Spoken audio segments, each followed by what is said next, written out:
Truth be told, I did not feel like recording this episode. So I decided to record this episode on a Friday afternoon after watching the Lakers versus the Grizzlies. And I thought, okay, I'm going to finish the game. It's going to be a good game. I'm going to do this podcast. I do not feel like doing this podcast right now. In fact, the first topic for today was going to be the Lakers win over the Celtics. What does that mean for the team? You know, how dominant were they? All that sort of stuff. But after the disappointment and the embarrassment that I just watched the Lakers play, I'm not even going to worry about the Lakers today. Okay, so we're going to skip over that one. We're not going to be talking about the Lakers today. We're going to go on to the next one. Let's start off with the Mavs. A random team to discuss, but there has been talks recently about, what is the ceiling for the Mavs this season? What can they actually do? Is Luka in the right form to be able to help this team as he previously has been? And it's a bit of a tricky one because the Mavericks have definitely been a bit up and down, and definitely more down than up this season.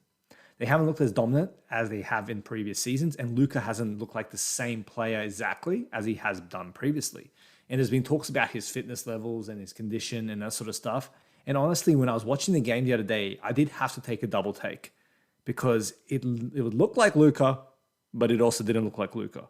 And Luka's never been the person that you look at and go, man, he's fit, he's ripped, he's in peak condition, but he's always been in good condition enough. He's been able to play at a high level and to be able to be in MVP conversations. But just lately, just look at him, he just doesn't seem like he has been in the right kind of playing condition as he has in previous years. And then it came out that he did say that he basically took the time off during the off season, which is not really what you want to be doing to that capacity that he has. So what's the Mavs ceiling? Honestly, I think they'll make the playoffs. I'll call it here. They will probably make the playoffs, if not, the play-in tournament, and they'll get in. I reckon they'll get into the playoffs, but I still reckon they're going to be a first-round exit this year. I just don't see them competing against some of these other teams and the teams that they'll probably kind of come about in the first round. I just don't see them coming out on top. So at this point, I honestly think the Mavs ceiling is a first-round exit in the playoffs. But I guess we'll have to see with the recent Pacers moves and the fact that they're going to a rebuild and they've got some players. Who knows? Maybe the Mavs will grab some players from there. Though I don't know how that will suit the team, how it is at the moment. On the better, on the positive, I guess though, is KP has looked better this year. But time will tell. But that's all I want to talk about the Mavs. There's not really much else going on there. It was just there was a bit of discussions around Luka, and I just wanted to share my take on it. Now on to Brooklyn. So Brooklyn, after watching them lose against the Rockets, and yes, I guess I get KD wasn't playing. I get that. But if you've got the players that are on that team of that caliber, you've got Patty Mills, you've got LaMarcus Aldridge, and of course you've got James Harden. And he had some reasonable numbers, I guess, not his old sake, but still reasonable. You shouldn't be losing that definitively to the Houston Rockets. Especially it was a game of Harden coming back to Houston, so you thought that he would come out and just ball, but it just didn't go that way. Quite simply, the way I look at the Brooklyn Nets right now is they look vulnerable. Yes, they're still a competitor. Yes, they're still a contender. Yes, they still should be respected and seen as a threat, but they are not what we expected it to be. Is it because of Kyrie not being there? Yes, that's probably a big part of it, but I don't think it's the only part. James just does not look comfortable out there. He just doesn't look like his same self. There's just something missing, and I can't pinpoint it because obviously I'm not a professional analyst. I'm not a player to that capacity. There's something just missing. They're just watching him. It's just not the same Harden. And he did say that there was a lot of stuff he was juggling, trying to figure out when he's going to be a playmaker, when he's going to be the shot taker, when he's going to play defense and all this sort of stuff. And I get that. But they just look vulnerable. They don't look like that threat that we came into the season thinking that they would be. And that's, I'm ready to at me if you disagree, because they just don't look like the threat that people made them out to be, no matter if KD is on that team. Now, KD being on that team, it will always garner respect. You'll always have to respect the team and understand that he can come up clutch in the fourth and get you over the edge. But you can't be relying on KD playing every single game at those minutes and expecting that your team just can rely on that. You got Harden for a reason. It should be enough to get you on the nights when KD is not playing, at least against teams such as the Rockets. And no, I do not care that they're now technically on a 7-game win streak. They were on a 6-game win streak. I don't care. They're still the Houston Rockets that were struggling 15 games in a row earlier. I don't care. The Nets should be able to prevail over that, but they didn't, and they look vulnerable. That's all I'll say.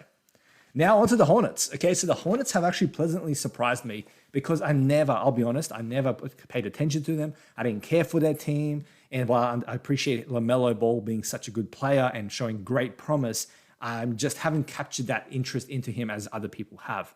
But I did decide to watch a couple of Hornets games in the past week, and they are freaking fun. They're just a fun team to watch.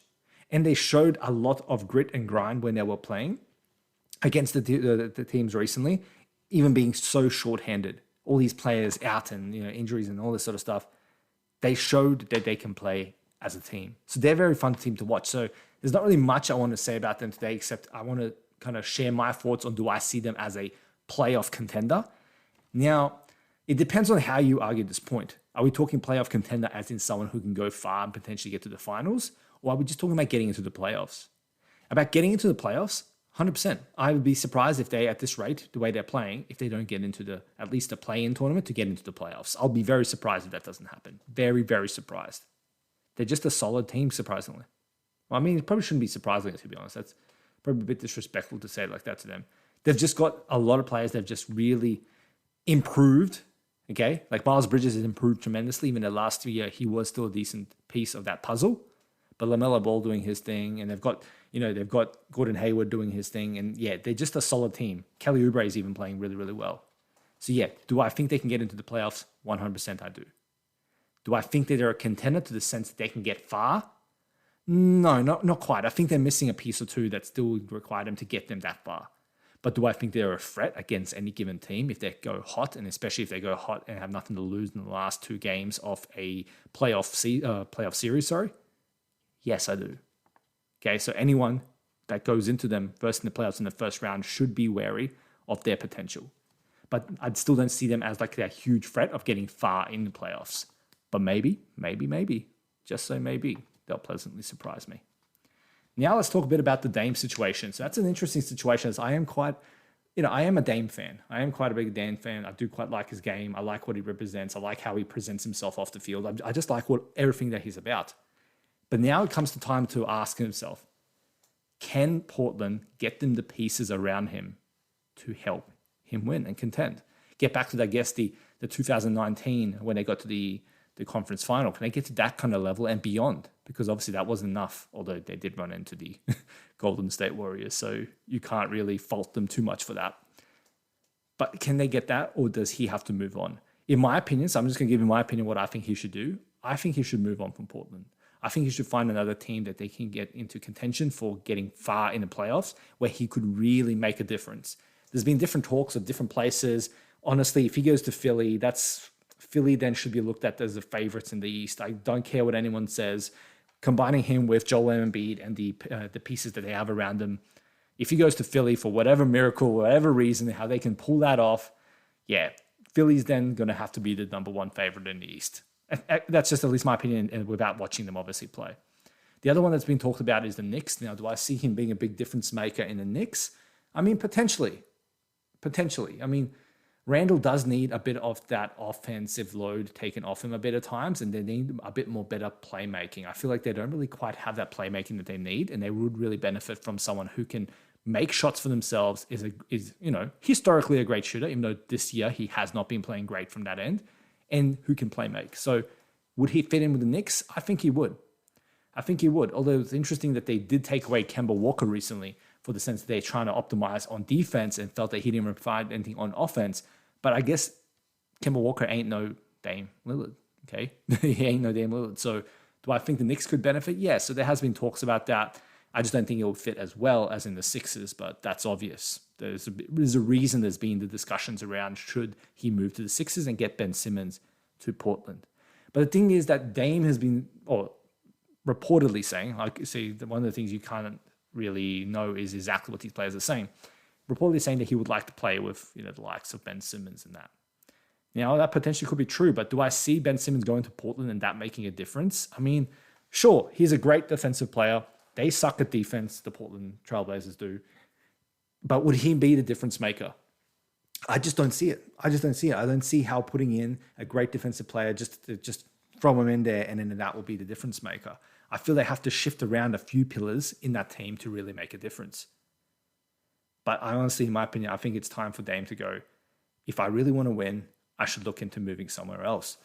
Now, I'm not the greatest mind when it comes to, trades and how they'll optimize for teams. So, this is all stuff that I'm learning along the way and kind of improving my knowledge about.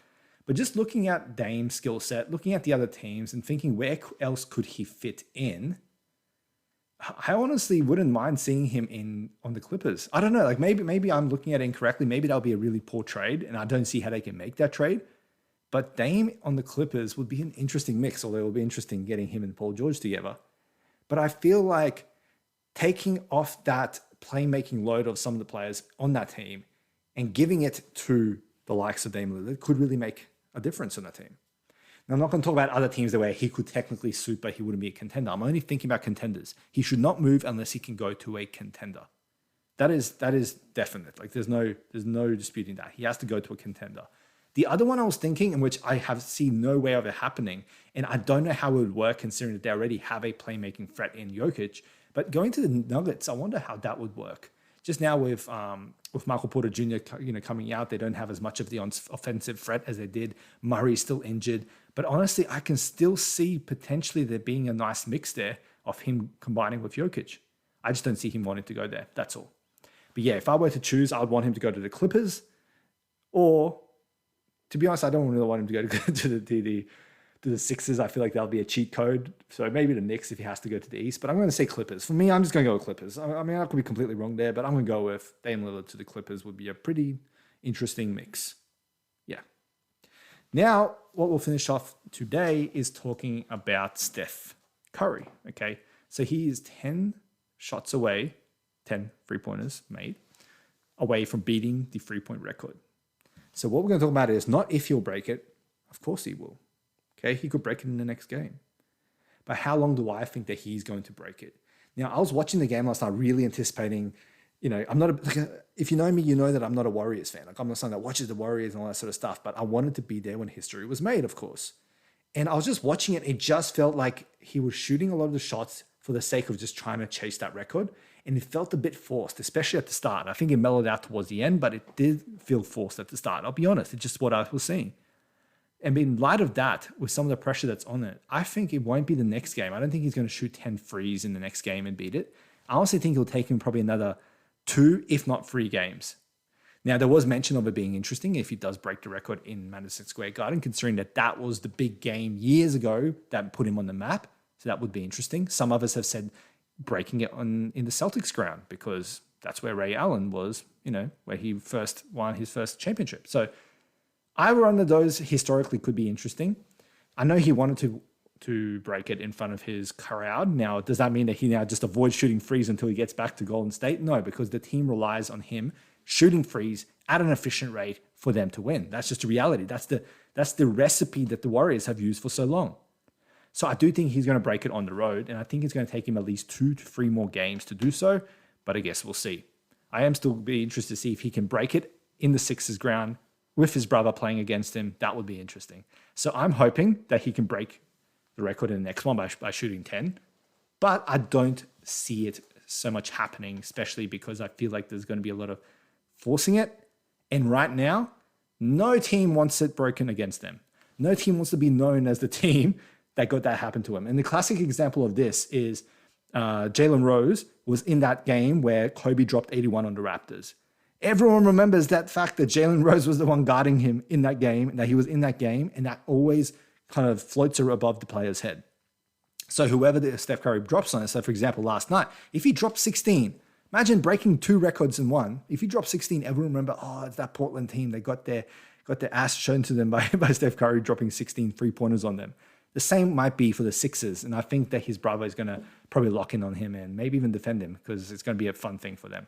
But yeah, I'm fingers crossed. I'm hoping that it does it in the next game in the Sixers. It'll be pretty cool watching him drop 10 in a game and beat that record and do so in front of his brother. But I think it's honestly going to take him 2 to 3 more games. But I guess we'll see.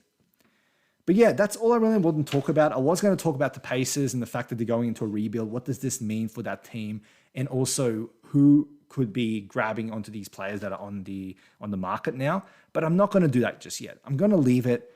I'm not even that familiar with the Pacers for me to really give a good, accurate answer anyway. So I'm going to look into it more and I'm going to wait and see what happens and then go from there. I'm not going to anticipate. I'm just going to wait and react to see what happens. But there are a couple of things I'm thinking. And one of those is that if Miles Turner goes to the Warriors, well, then the Warriors are just getting better and better. All I'll say is that. Okay? So that's pretty much it for today's episode. Like I said, my spirit is not here for this episode. I hope that it was a fun episode for you, but I really didn't want to film this right after watching my Lakers get embarrassed with against a Grizzlies team that had no Dylan Brooks, they had no Ja Morant, so they had no best player on their team. I think they were missing a couple of others. It was just embarrassing, and I'm just going to go to the gym now and let out some frustration. Okay, so anyway, I'll talk to you soon. Have a good one. See you later. Bye. Thank you for listening to my podcast. Now, if you enjoyed today's podcast and if you enjoy what I talk about, exploring the world of the NBA, I would appreciate it heaps if you can go on Apple Podcasts and leave me a 5-star review. But until then, I'll see you next time. Have a good one. Bye.